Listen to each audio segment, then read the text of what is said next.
a very old friend, returns to the Sarasota-Bradenton International Airport, a B-17 heavy bomber that helped win the war against Germany.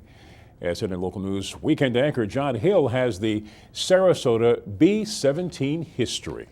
The B-17 Flying Fortress arrived Monday afternoon to a throng of people anxious to see the aging warbird that has a place in Sarasota history books. The B-17 bomber has a long history with Sarasota.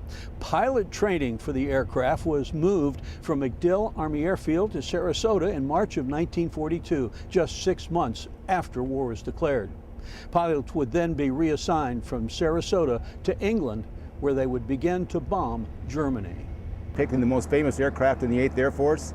It was out of Basingbourne, England, and it did 140 missions and never lost a crew member, never had a casualty, never missed a target, and never had a mechanical abort 140 times out and back. It was the luckiest airplane in the 8th Air Force.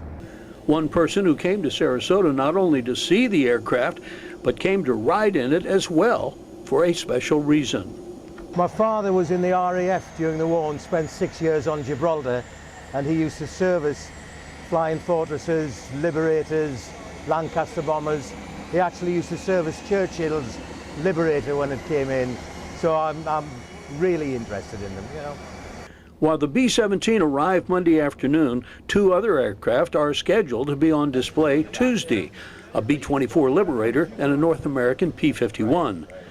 To ride in one of these aircraft costs $450, a donation to the Wings of Freedom organization that is sponsoring this tour. To see the Flying Museum up close costs $12. The aircraft and memorabilia will be on display at the east side of the airport at 8250 15th Street until Wednesday, January 29th. In Sarasota, John Hill, SNN Local News.